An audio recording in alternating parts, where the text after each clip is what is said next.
Hello there, Schwermetallisch here again. Today I will show you another part of my series Schwermetallisch VS. It's an interview series. Today I had a nice chat with the people of INNO, Italian band, and yeah, have fun with it. Morning. Hello, man. Morning. So, what brought you guys into heavy metal? You mean like not in this specific band, like how we start to play metal, something like that. Yeah, what brought you into music, into playing your instruments, into singing, all that stuff? So I started singing, listening at Anneke and The Gathering when I was 15. I discovered this amazing band, and so the first time I heard her voice, I said, okay, sooner or later I will be like her, or at least more or less. So and from here I started to study, to taking lessons, and then I went to the music school for 5 years, but as a classical operatical singer. Then I started to go back to my roots and choose this kind of singing. I can see from your t-shirts right away that you have very different musical upbringings. Yeah, I don't look like an ordinary classical singer. I know. Well, I started to play when I was 13, and but I didn't start with metal. I found a bass in a house of a friend of mine. I was even not sure what instrument was that, because I say, oh, it looks like a guitar, but what's that? So I started to play because it was bigger than a guitar. You know, a guitar only Something it's bigger. very small. You know? so I said, oh, this is better. It looks like a guitar, but it's bigger. And I start to play stuff like 70 rock, like Led Zeppelin, Deep Purple, stuff like that. Then I don't know. One day I think I listened Cannibal Corpse and say, "Oh, so you can go faster." Yes, and from there it was just an escalation for musical violence taste. It's funny that you say that, because it goes to show how different it is for everyone, to get into metal. But in a way or another, we all end up in the same way of thinking, but starting from different perspectives, isn't it? I know for a fact that I started getting an interest in music when I was probably like 4 or 5, just going and driving with my family. My dad would put on the Beatles or Paul McCartney alive. I remember one live cassette, the cassette of a live show of Paul McCartney, and I was fascinated by what was going on, and it stuck with me. And then from there to metal, it took years, of course, as you were saying, Michael. But I never got into metal through Cannibal Corpse. I got to Cannibal Corpse through metal. I wouldn't have been able to listen to Cannibal Corpse and actually appreciate what they were doing before knowing other stuff. A little less shocking probably to start with, but yeah, it's funny. It's how we all get to be a little bit more extreme, isn't it? You found a Cannibal Corpse cassette between Paul McCartney. Exactly. Paul McCartney and Corpse If I didn't go through, for example, in my case, Swedish melodic death metal first, I wouldn't have been able to end up on actual death metal, like proper. I don't think, at least. Yeah, rock music is a giant rabbit's hole. Yeah, completely. No one starts with Yngwie Malmsteen and thinks, okay, I can play guitar. Actually, funny you say that. The first time ever I listened to Yngwie Malmsteen, I was like, that's not a guitar. It's not. You don't do that on a guitar, isn't it? Because I was already playing, but obviously very early on. So I didn't have any idea. Yeah, I was like, no, that's not possible. Yeah, Yeah, I can imagine like, oh, fuck that. yeah, exactly. I'm going to be a drummer. Yeah. Stuff like that. And then you listed some modern, very fast drummer. I say, no, I quit with music. Or you can play bass. Everything is like that. Everything is like that.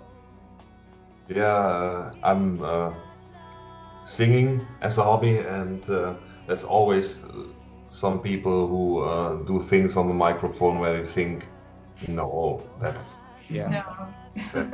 that's hilarious. But you see, I think it can be inspiring and motivating, not just defeating. Like you don't just feel disheartened and defeated when you hear that. Yeah, of course there's that, because you're like, oh come on, really? I just studied the whole day and I got nowhere compared to this, and now I'm gonna have to try and push it again. But again, that's what pushes you, isn't it? So Yeah, it's like you practice 10 years to accomplish a Manowar scream, and then you see a video on YouTube of Mike Kotoya, who's just about 25, doing Manowar screams 5 minutes straight, and you think, no, exactly. that's possible. You fuck up. So, which band, if you could choose any band on this planet to accompany you on tour, which band would it be, or bands? The dream tour. The dream tour. God. The dream tour for probably can be Catatonia, Amorphis, The Gathering, and us opening. Yeah. Can be the dream tour for this band. I mean. Yeah, I guess so. For Inno, that definitely would be possibly the right fit. Yeah. I mean, me and Cristiano, we had many tour experience in the past, and we toured with some very big and nice band. Interesting individual. Yeah, exactly. I mean, I had the pleasure to tour with Cannibal Corpse with my other band, and I mean, it's funny when I say to them, "Hey, you are one of the leading reasons why I play metal." Usually much more people is playing a big band, much more they are cool guys. So I'm pretty sure that if we didn't know, one day we can arrive to this dreaming tour of Catatonia, Morphis, and The Gathering. It can probably be even very funny. So yeah, or Vur, yes. Neke now has the new band. The new project with Neke. The new project with Neke. Yeah, some people say that we are kind of similar to them, and it's the best compliment for me. Exactly. Yeah, when people say that, okay, you remember me, The Gathering with Neke. Yes, okay. Yes. So yes, probably we hope to go back to a normality, touring life in the world, and join some nice tour. Hopefully. I remember I saw Anneke and The Gathering in the Netherlands in 1998. Wow. Yeah, Yeah, I'm old. No. I don't think so. I'm old too. No problem. We are old. Yeah. The 90s, it was awful time. It was an awful time for me because there was almost no metal music in the TV. Okay. You had on MTV, you had Headbangers Ball, but it ended as soon as I started watching it. So that was fucked up. It was like, hey, metal on TV. Okay, cancel. Yes. The guy is watching it. Close it. Not him. Yeah, it felt like that. It was just The Gathering, or with some other bands, like opening band, big bands. When you saw them live in 1998. I saw them on the Dynamo Open Air. Oh, okay. Wow. It was few bands then. fucking big festival, and Nice. 99 was the last time I was there, and shortly after that, the festival went on hiatus, Okay. and it came back, I think, 15 years later, and in a smaller way, and we didn't went there again, but we were on Wacken in the year 2000. But it's impossible to get tickets these days. It's like start pre-selling, and yeah, 5 minutes later it's sold out. It's gone. Yeah, I see the gathering in 2003 in Rome. I remember, and I also got a picture with Anneke. Yeah, I was super excited. Yeah, I brought her flowers, and yeah, I was so happy. Yeah, I can imagine. I have a picture with Matthew Barlow from Iced Earth. Great. That is my hero. Yeah. Well, you're a singer, yeah, of course. Yes, he's and first time I saw them live, he had this long red hair still, and it was like I remember thinking again, probably fake. It's impossible. that was the same with singers or guitar players. You watch him and his hair, and you think, oh no, that's not possible. Yeah. CGI, that must be a Oh yeah, Photoshop. completely. So aside from The Gathering, obviously, what bands did influence you as a band the most? Well, there are many, actually. I think, well, The Gathering is one of the most important, I guess, because it's easier also to spot it in a way. Catatonia is one of the main points of referment for us as a project when we started, because we started talking about, well, Marco and Giuseppe, they already talked about like years ago, I think it was, about being able to put together a project that would sound not like Catatonia, but you know, in that kind of world, realm of music, and then you know, fate wanted somehow that we got closer, like geographically speaking, in Rome, because Marco moved closer to where I lived at that time, and we were talking, and at that time I was finishing touring with Flesh God, so I also was more free in a way. And we were talking, and it was like, oh, why don't we put something together? It would be really cool. And I was like, yeah, absolutely. So the idea to start with was something like that. But then there's also more than that, isn't it? It's like Amorphis, as you were saying, Marco, and Tool as well, quite big influence for us. Say I will probably push it a little bit and say Porcupine Tree and Muse in certain aspects. I think probably as the first album, you know, maybe we took all our influences and we tried to push it every all together, you know. Yeah. So I think especially for a new album, we're gonna work a bit more on our identity. Yeah, you know. Yeah, we have to find our identity probably in the next album. We of course we are big lover of Catatonia, Amorphis, and all the North European gothic metal doom scene, and when you write the first album, especially a kind of music that, except Giuseppe, our drummer, we never played. Cristiano played with symphonic, technical death metal. I play brutal death metal, and Elisabetta came from doom stoner and opera singing. So we say, okay, guys, let's do an album of a kind of music that we never played in our life. so we try, of course, to put as much more influences as possible. But I mean, for a first album, it's not so bad. The thing is, we like the challenge, isn't it? Yeah, exactly. It was a big challenge. We might as well, for the next album, change everything again. No, probably not. Let's go more complicated. Yay! Yes.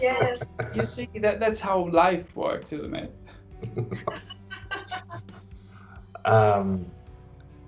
What is your favorite song to perform? Okay. That's a nice question. That's tricky, yeah. I don't know. Maybe probably for me is the Hangman. Yeah, for me too. Yeah, Sorry, I agree. Yeah, the probably ending the is. Hangman is. Yeah. It's kind of difficult to play. You know, all our song in our album. It's much more difficult to play than they sound like. Yeah, when you hear our album, say okay, it's nice, it's easy music. But if you start to study all the riffs, all the changes, it's probably the Hangman is one of the most difficult, and it's very nice to play it. Yeah, I like it. I don't know if Cristiano has some different preferences. I think one of my favorite songs from a dynamic point of view is The Lost Son, because you get different moments in the song. And you get like the very sad part, you get the very, very mellow part of the song, and then all of a sudden there's an explosion there, and that I really like. Emotionally speaking, is powerful. Yeah, that's cool. Yeah, for me, The Last Sun is the most difficult to sing. Isn't it? Yeah, okay. Yeah, because I had to touch all my vocal range, not all my vocal range, but it's a completely the difference between the way in which start and the way in which end. So yeah, it's pretty hard to sing. Yeah, the Hangman is more, everything is pushed, and so it's easier. It's easier when you can give everything. Yeah, you don't do like this. Yeah, exactly. Who's the main songwriter of you guys? Well, me and Marco work together, and I'd say probably equally, I guess. Yeah, I think basically our method of songwriting is me writing as much riff as possible, then I go to Cristiano and say, hey, I have this. So put the sense of it. So yeah, basically for our first album, that was our way to write music, just writing tons of stuff, and Cristiano. It's going to be interesting now, because we're now writing new material, and we're now apart because I live in England, and it's obviously going to have to be different to finalize. We're going to have to still find our own way. But one thing I can say is there is no way we're not able to not let everyone else in the band having their own way of seeing what we write. Even if I write something, or Marco writes something, or Giuseppe or Elisabetta, anyway, we need everyone else to have their way of seeing it. Otherwise, it doesn't feel right. Yeah. Which is quite from some other bands. On other bands, there's one songwriter or two songwriters, and separately they bring things on the table. In our case, it's more like I feel like I want everyone to be comfortable with what we. The only way to achieve that is to actually talk about it, or if I come up with something and everyone likes it and that's it, fine, no problem. Yeah. Yes. But if not, we work on it, Yeah. Also, something that we are changing on our songwriting is on the first album we have another guest. She's the songwriter. And for the first album, we wrote more or less 90% of the song, and then we say, okay, Elisabetta, those are the songs. So now we want to, write something, see the lyrics on it, see if we have to change something of the song structure, and then work again on the lyrics and then the vocal line and stuff like that. So we want to, don't do something like, okay, writing the music, writing the lyrics, writing the vocal lines. No, we want to work. One can have a part of exactly. All together, in the same. We're also experimenting, because we're apart. We have to experiment different ways of, going back and forth with ideas. And we started doing it, and I think it's really interesting because it gives us a bit more of a sometimes depth, visual, or at least idea on how each one of us perceives the ideas, isn't it? So it's very nice to be able to do that. Yeah. So, Elisabetta, you write your own vocal lines? Yeah, I did. That my biggest inspiration is are my nightmares, because I used to dream a lot, and I also suffer from sleep paralysis since I was 15.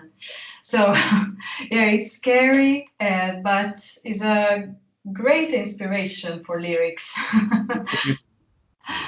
So it's a sort of diary of my nightmares and dreams, or also bad moments that I put all together.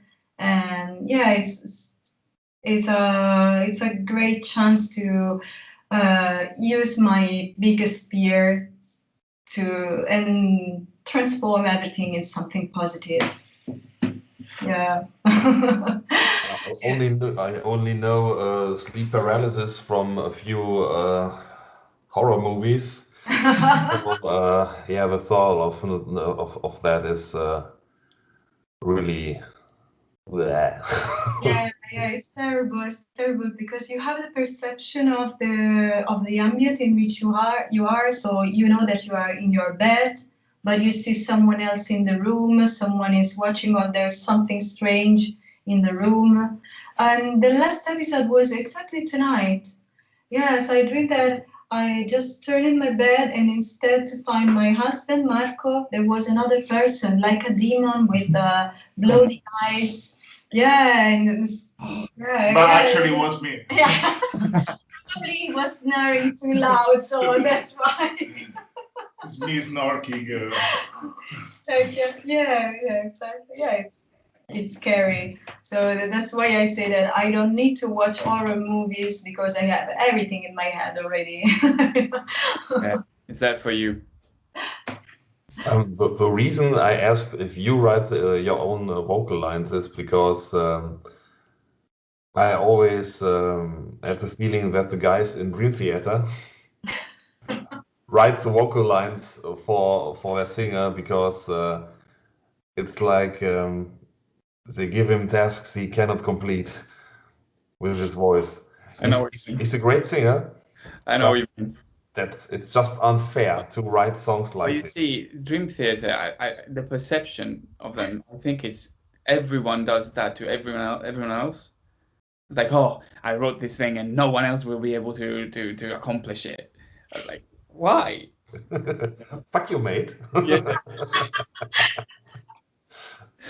Like, oh, this week I've got something else for you. I was like, oh shit. So every member of the band is a super villain. Yeah. It's like With their cats With again. a cat. I've been expecting you, Mr. Latry.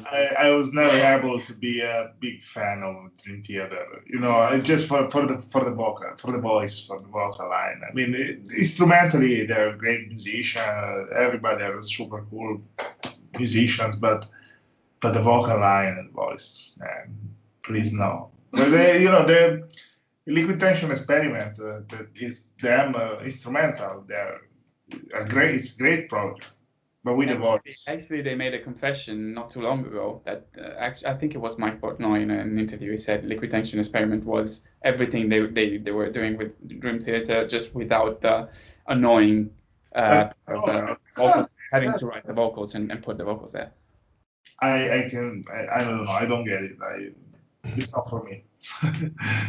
if you listen to Ian, do you know Ian, the band from the Netherlands? Aaron, Yes. Okay.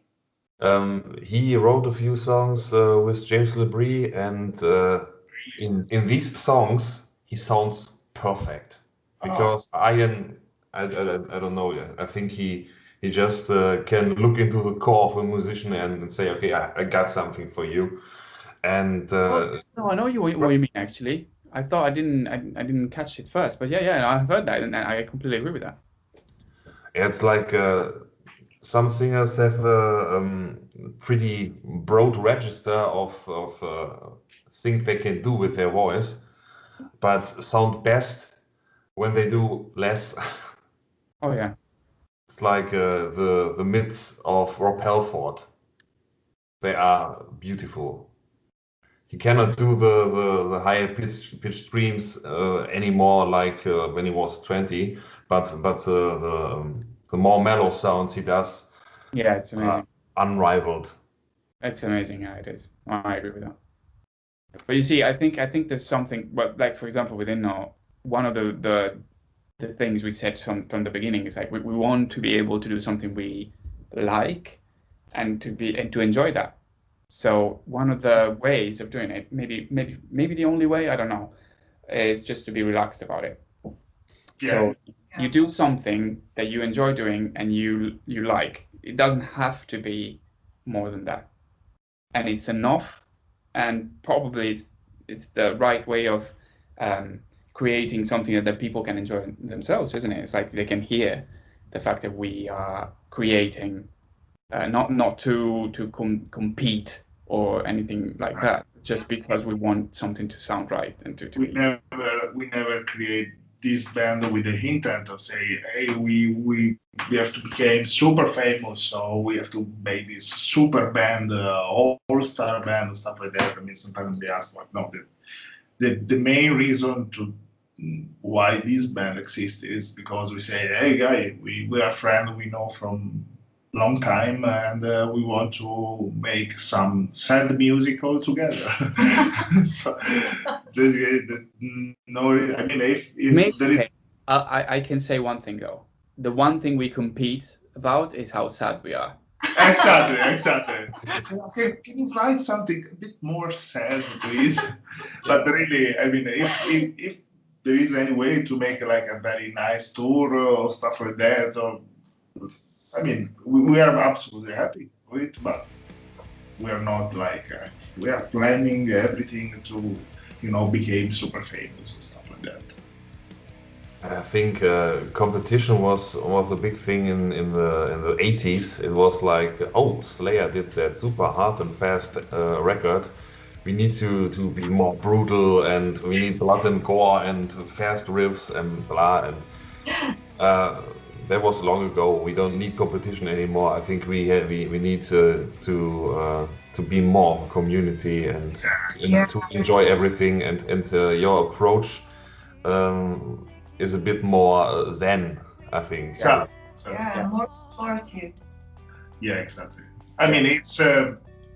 I think it's gonna probably after all this situation probably will be a vision of the world music more similar to what you say now, but it's now it's very hard because of course should be no competition. It should be everybody helping each other, stuff like that. But it was probably not like that until now. I mean, I don't know, maybe in different parts of the world it works different, but especially in Italy, I mean, there are a lot of bands that help each other, but there are a lot of bands that they would like to do anything if they can play in a better position on the festival instead of you or something like that. So I hope that even this situation is terrible because nobody can play or make festival or stuff like that. I hope that will teach something to everybody that, I mean, there is no reason to have a competition against other local bands to show which one is the coolest band of the town. But because you see, in 2 seconds, boom, we are gone. Everybody, nobody's playing. You cannot play, and Slayer cannot play. So, in front of a situation like this, we are all the same. Yeah. You see the way. Maybe that's one of the good things. No, yeah, for sure. The way I see it though is competition, if you see it in the right way, if there's anything like a right way, and you can consider competition like healthy competition, like being able to work hard, then it's positive. It should be there. Like if I think to myself, I want this project to work. How do I do that? I just work hard. That's what I do. I just work and work and work until it's not where it should be, or perceive that it should be, and so on. But of course, what Mark is referring to is hopefully we'll see less of that later on, like people competing just to destroy other projects, just to make their own thing a bit bigger. If it makes sense. Yeah, exactly. That doesn't really work. It's never worked. Yeah. Yeah, I read very much about that that happens in the local scenes in small communities in the US. It's like really strange people putting others down in order to promote their bands and just be shitty to fans and other musicians. It's unnecessary. These times, the more than ever, it's unnecessary to treat people like shit, because we all need every inch and every ounce of energy we can possibly get from anywhere. Speaking of not being a piece of shit to other people and collaboration, who would you most like to collaborate with? With the producer, mixer, musicians for your band? Producer-wise, that would be funny. Well, producer, we for the first album, me and Giuseppe, our drummer, we take care of all the mixing and the recording in my studio, and but we had the big chance to work with Jacob Hansen for the mastering, because I've been in touch with him because I recorded the last two Flash God Apocalypse album and he did the mixing and mastering for the last one. So from that point we start to talk, and he's an amazing guy. He's a very cool guy, very very nice, and he's a guy that even if he's very very busy, you send him an email or a message, he will always find the time to answer. And so when I was almost finishing the mix, I sent him a message to say, "Hey, Jacob, this is my band, my new band, and I almost finished to mix it. And we probably never have the budget to work with you because he's like a giant producer. But if I would like to know what you think about it. If you think there is any giant mistake on the mixing, that probably someone like you can find it." And when he listened to the songs, he was super happy. I said, "Man, I love it. Please let me make the mastering for the album." And we cannot believe it, and it was amazing. It was amazing. He did an amazing job, and I'm pretty sure we're gonna work again with him for the next stuff. That was a very nice thing. But probably we'll see if for the next album we can find some nice special guest, like for guitar solos or vocal or stuff like that. One of my dreams could be like having a Jeff Loomis guitar solo. on the By the way, this thing has been haunting me since I started with Flesh God. It's ridiculous. Every band I'm in, we always say, "Oh, it'd be really cool to have a Jeff Loomis guitar solo." And unfortunately, we never had. No, I'm just joking. I'd be because you have to play it live. then it would fall on me, of course, and I don't want to do that. No, I'm just joking. It would be absolutely amazing though. not only him. There's so many examples, to be fair, and some of which I was fortunate enough to tour with. I wouldn't be able even to name them now, but there are obviously many musicians that would be really cool to collaborate with. Producer-wise, if we have to dream very high, I would say it would be super interesting to work with Rick Rubin. You know why? Because it would probably make you sound like you'd be like, "What are you doing? I don't know what's happening now." But it's interesting, you know. It would be interesting. Bob Rock. Or Bob Rock, yeah, exactly. Rick Rubin, we need a lot of money. Of course, We sound like Metallica. it's not even something that would ever happen for a lot of reasons, but if you know, if you had to put there a dream, like not even a dream, like a thought, an interesting thought, that could be. Absolutely. Well, we can ask to Anneke for a vocal duet. That's possible. Great. Yeah. We can ask you. That's the reason I think that is a good question. About the new record, what was the most fun revolving that record? The production, the conception. Well, personally, I think writing the songs when we started seeing the songs, you know, taking shape and getting into a form of more like what we thought it could be, and we started exceeding our expectations from that point of view. Because of course we were very new to our project. It was the first thing we were doing together, so we knew we could trust each other, but we didn't know where we would have gotten with the material. When we started seeing how it was starting to sound, I think we were all pretty amazed.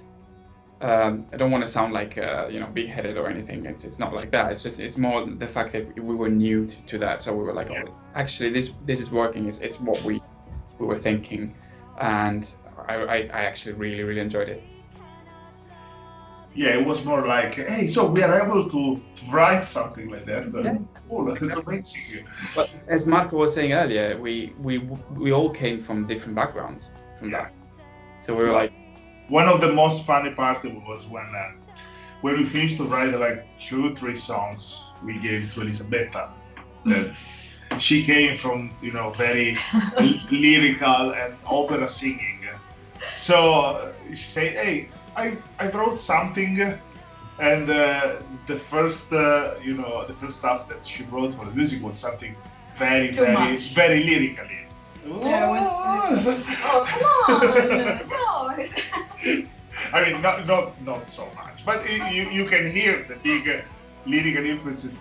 So I was like, okay, I have to find a way to say her, to just, you know, the vibrato a bit less without she kick out from our apartment. I remember probably putting you in a bit of a pickle there, because I actually at one point told her, I was like, you know what, that is great, just don't vibrate, just do not. Exactly. Just don't vibrate, yes. Just a bit less, please. And I remember your face, Michael. You were like, okay. Yeah, because I was the one that had to say it. You know? Okay. It's perfect, but a bit less vibrato. Thank you. So I spent one night saying, okay, I have to find the right way to say it. But it was funny. It was funny. Yeah, the most funny moment for me, funny not funny, was when we recorded, and Cristiano obviously helped me with the pronunciation, and I had to repeat again and again just one word, because maybe the pronounce was not perfect. So once again, okay, but once again, think about an A with an E inside, and then. Yeah, you know, when you record an album, if you don't have a very cool, you know, pronounce of all the words, you immediately sounds unprofessional. You know, it's that's true. I mean, if you sing, scream and growl, it's not a big problem. But if all the vocal line, everything is clean, if you say if you can recognize the Italian accent or stuff like that, it is not the best. No ideal. Especially, I mean, me and also Giuseppe, we are producer. We are both recording studio, so we say so. It was really when we record the vocals. It was I mean, Cristiano is the perfect English accent. Really, he lives in England, and it was it was good, but it's not better. It's better. It's soft. So it was like really like 20 minutes was the perfect words, but the result is. Yeah, sometimes I want to kill all Kill him. Yeah, all of you. I was the guy. I completely understand that. You see, the thing is, what we're talking about, I'm pretty sure, well, I've worked before with other producers as well. When I worked with Jens Borgren, for example, that happened to us. He at one point sent well, I was the one in the middle, so he sent me a message saying, you know what, you should re-record these words because they don't sound right. And it happens. It just happens. It should be there as a work when you record something, and when you have something that then will stay there that way, and you should be able to pay attention to all the details. And that's how we've been working on our album as well. I think that makes a difference. Yeah. So, Elisabetta, from a singer's perspective, is there a thing like too much vibrato? So,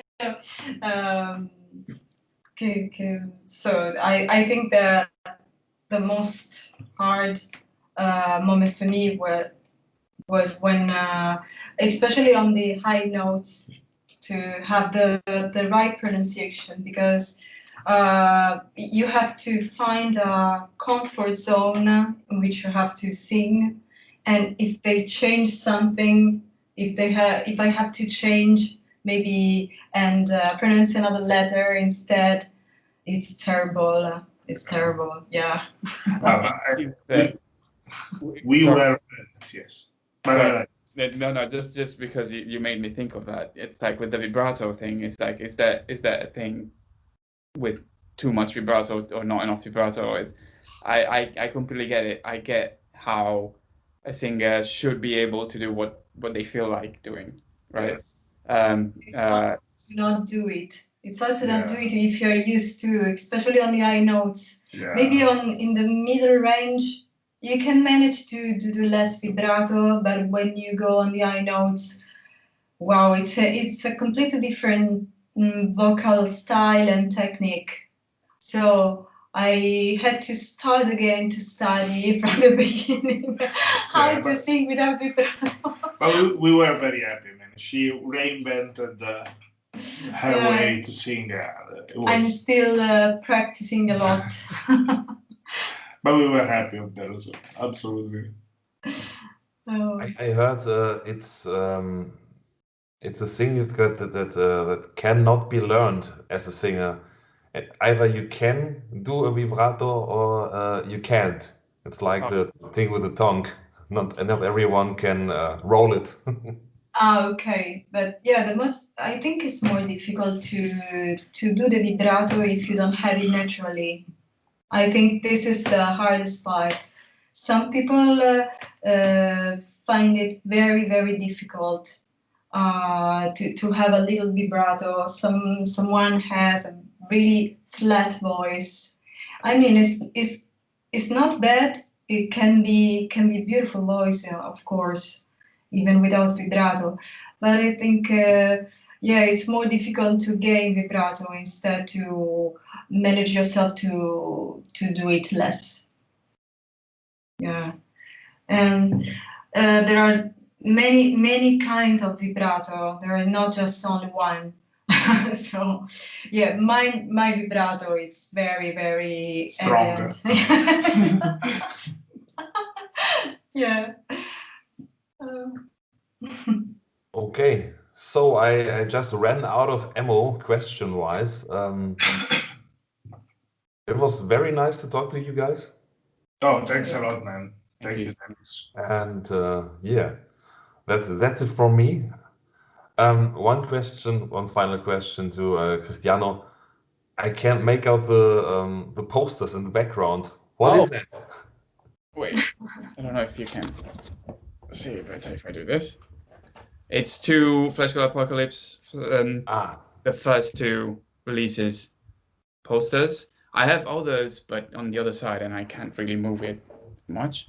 I'm just being a little bit of a kid here and having a little bit of a man cave in my house with my little posters and my little guitars and my little stuff.